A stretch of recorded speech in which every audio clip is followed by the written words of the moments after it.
Before Kansas was a U.S. territory, it was an area occupied solely by Native Americans, drawn to the Kansas area because of the prairie.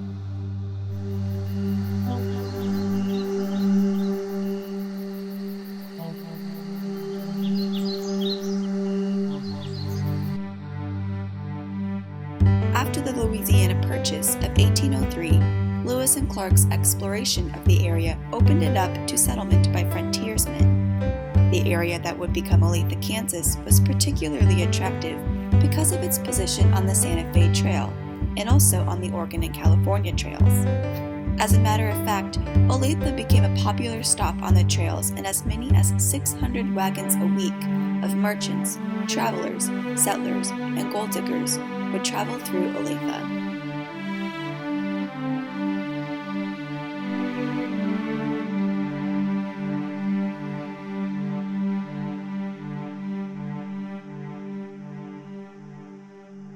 Kansas's journey to statehood would accelerate the area's growth.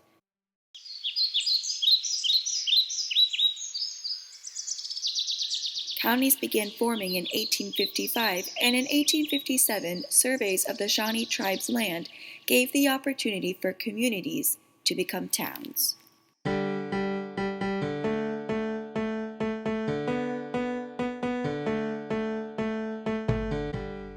Dr. John T. Barton, a physician from Missouri, moved to the area that would become Olathe and was elected to the 1856 Legislative Assembly, the assembly that would fight for Kansas's statehood. Barton would not return to the Legislative Assembly the next year, but in 1857 and 1858 would be elected treasurer of Johnson County. It was Barton and his associates that would choose the area where Mill Creek met the Santa Fe Trail to be the town of Olathe, a Shawnee word they believed meant beautiful. The town reached the class of city in 1870.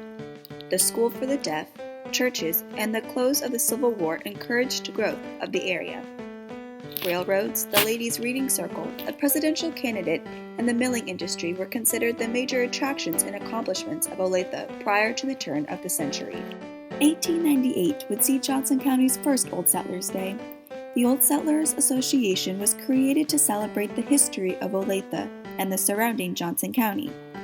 The event would become a time for the community to gather and observe such special occasions as the dedication of the post office and the first all-school reunion of Olathe high schools. The Old Settlers Day celebration has taken place every year since 1898. And today includes 3 days of vendors, concerts, shows, and the largest parade in Kansas. As a matter of fact, in 2015, 75,000 people showed up to cheer on local organizations, churches, community centers, high schools, middle schools, and city organizations, among others, in the parade.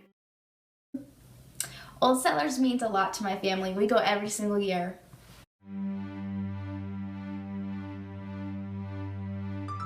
A couple of times I was in the parade when I was really little with my sister as well, and we would wear like Wildcat cheerleading uniforms.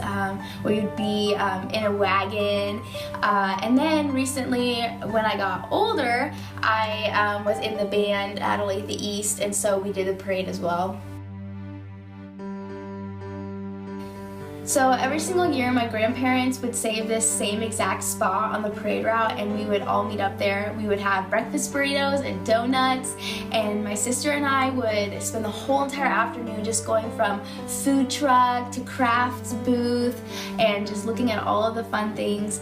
We also rode a lot of rides, which was kind of scary, and now we just kind of bring all of our friends whenever we can, and we come back from college and everything to experience Old Settlers Day Parade.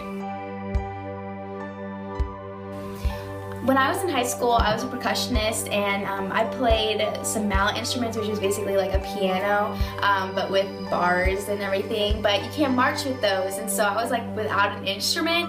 So for 4 years, I was actually the banner holder, which I would argue is like the best position ever to have, because you aren't very tired at all, you're holding one banner, and you are in every single picture.